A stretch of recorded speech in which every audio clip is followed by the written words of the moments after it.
সোনামণি বন্ধুরা সবাইকে আসসালামু আলাইকুম। নতুন আর একটা ভিডিও শুরু করতে যাচ্ছি। সো আজকের ভিডিওর টপিক হচ্ছে আমাদের চতুর্থ অধ্যায়ের জীব ও পরিবেশ। তাহলে আমরা আজকের ভিডিওটা শুরু করি। চতুর্থ অধ্যায়ের জীব ও পরিবেশ, অধ্যায় নাম্বার 1 এবং পয়েন্ট নাম্বার 1। ঠিক আছে, পরিবেশে জীব।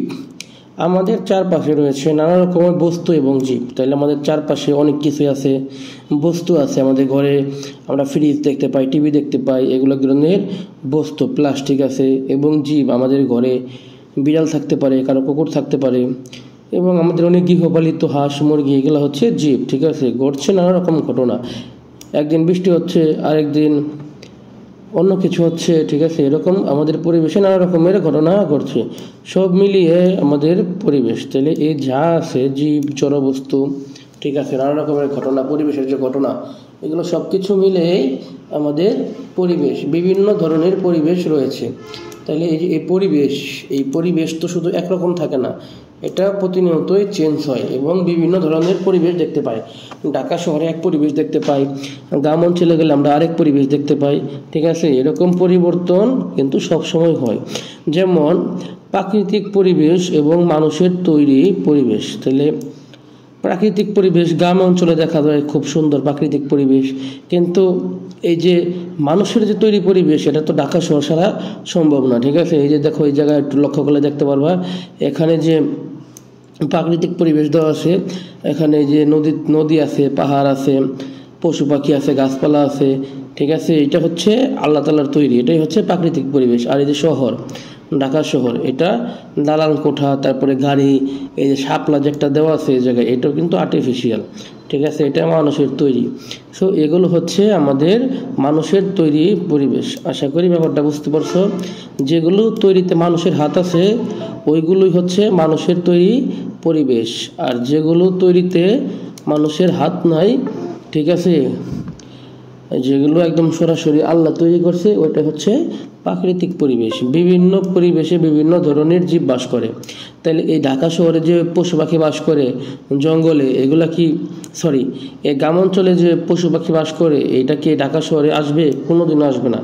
ঠিক আছে, তাহলে কি এগুলার বাস করার জন্য বন জঙ্গল প্রয়োজন এবং একটা উন্মুক্ত পরিবেশ দরকার, যেটা ঢাকা শহরে পাওয়া যায় না। এটা মানুষের তৈরি পরিবেশ। ঠিক আছে, আবার এই মানুষ এই জঙ্গলে যা বসবাস করতে পারবে না, কারণ তারা দালান করে থাকে অভ্যস্ত। ঠিক আছে, এরকম বিভিন্ন ধরনের জীব বাস করে বিভিন্ন পরিবেশে। এই অধ্যায় শেষে আমরা জীবের বেঁচে থাকার জন্য বিভিন্ন যা প্রয়োজন সেই সম্পর্কে জানবো। তাহলে আমরা অপর পৃষ্ঠায় যাই। সারসংক্ষেপ: বেঁচে থাকার জন্য জীবের খাদ্য, আবাসস্থল, পানি এবং বায়ু প্রয়োজন। ঠিক আছে, তাহলে প্রথম যেটা আছে খাদ্য।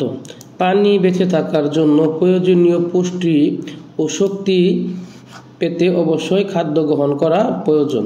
তাহলে আমরা যদি একদিন দুই দিন না খেয়ে থাকি, ঠিক আছে, তাহলে কি আমাদের শরীর আস্তে আস্তে ক্লান্ত হয়ে যাবে এবং আমরা মৃত্যুর দিকে চলে যাব।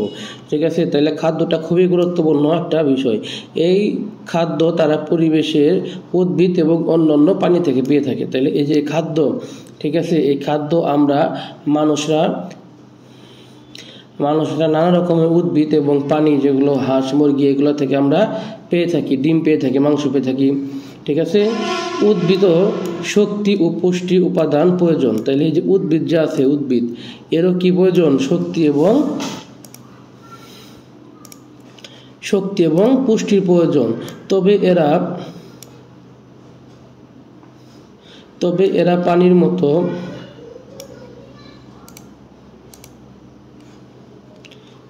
পানির মতো খাদ্য গ্রহণ করে না। ঠিক আছে, উদ্ভিদ নিজের খাদ্য নিজে তৈরি করতে পারে। আমরা যখন ছোট ছিলাম তখন আমার মা, বাবা, দাদা, দাদি সবাই আমাদেরকে খাইয়ে দিয়েছে, একটা একটা করে ভাত দিয়েছে প্রথমে, তারপর আস্তে আস্তে প্রোটিন, আমিষ এগুলো দিয়েছে। কিন্তু যখন গাছ জন্ম নেয় তখন সে তার খাদ্য নিজেই তৈরি করতে পারে।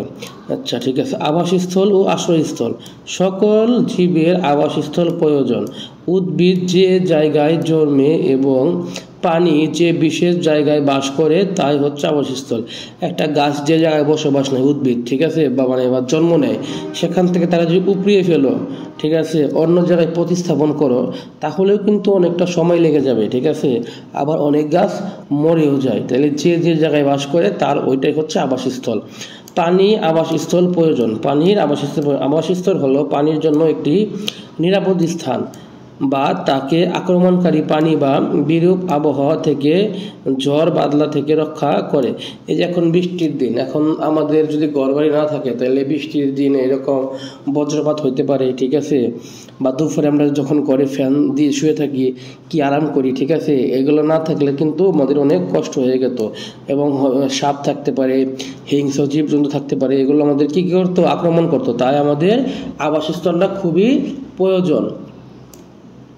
কোনো না কোনো প্রাণী যেমন পাখি আশ্রয়ের জন্য গাছে বাসা তৈরি করে। ঠিক আছে, তাইলে সবারই এরকম আবাসস্থল প্রয়োজন। পানি খুবই গুরুত্বপূর্ণ। পানি ছাড়া কোনোভাবেই বাঁচতে পারি না। উদ্ভিদ তার খাদ্য তৈরি পানি ব্যবহার করে। গাছ যদি তুমি পানি না দাও, 2-3 দিন পরে দেখবা গাছ একাই কি হয়ে যাচ্ছে, মারা যাচ্ছে। পানি তার খাদ্য পরিপাকের জন্য পানি পান করে। আমরা আমাদের এই খাদ্য এটাকে পরিপাক করার জন্য বা হজম করার জন্য পানি আমাদের খুবই দরকার। আমরা ভাত খাওয়ার পর পানি না খেলে কেমন লাগে, একটা অস্থির অস্থির ভাব লাগে, তার জন্য আমরা পানি খাই। পানিটা খুবই দরকারি। আবার উদ্ভিদ ও পানিতেই বাস করে। আবার অনেক উদ্ভিদ এবং পানি আছে যেগুলো পানিতে বাস করে। যে এই চিত্রতে তোমরা দেখতে পারবা, এই জায়গায় অনেক প্রাণী এবং অনেক উদ্ভিদ। ঠিক আছে, চিংড়ি মাছ, তারপরে অন্য মাছ, এগুলা কি পানিতেই বসবাস করে। বায়ু, বেঁচে থাকার জন্য বায়ু খুবই গুরুত্বপূর্ণ। ঠিক আছে, তাহলে জীবের বায়ু অত্যন্ত গুরুত্বপূর্ণ। বায়ু না থাকলে আমরা 1 মিনিটেই কি করব, শ্বাস প্রশ্বাস বন্ধ হয়ে মারা যাব। তাহলে দেখো, উদ্ভিদ খাদ্য তৈরির সময় বায়ু থেকে কার্বন ডাই অক্সাইড গ্রহণ করে এবং অক্সিজেন ত্যাগ করে। পানি ও উদ্ভিদ উভয়ই বায়ু থেকে শ্বাস গ্রহণ করার সময় অক্সিজেন গ্রহণ করে এবং প্রশ্বাসের সময় কি করে, কার্বন ডাই অক্সাইড ত্যাগ করে। বেঁচে থাকার জন্য সকল প্রাণীরই এবং বেঁচে থাকার জন্য সকল উপাদান জীব পরিবেশের থেকেই পেয়ে থাকি। তাহলে আমাদের বেঁচে থাকার জন্য বায়ু, পানি, তারপরে তোমার এই যে আশ্রয়স্থল, এগুলো সবই আমরা কি থেকে পেয়ে থাকি, এই পরিবেশ থেকে পেয়ে থাকি। তাহলে আমরা যদি এই জায়গায় শ্বাস প্রশ্বাস গ্রহণ করি, ঠিক আছে, তখন আমরা কি করি, আমরা অক্সিজেন নিই এবং গাছ কি করে, আমাদের কার্বন ডাই অক্সাইড দেয়। এই জায়গায় দেখো, এই জায়গায় গরু ঘাস খাচ্ছে, একজন এই জায়গায় রাখাল বসে আছে।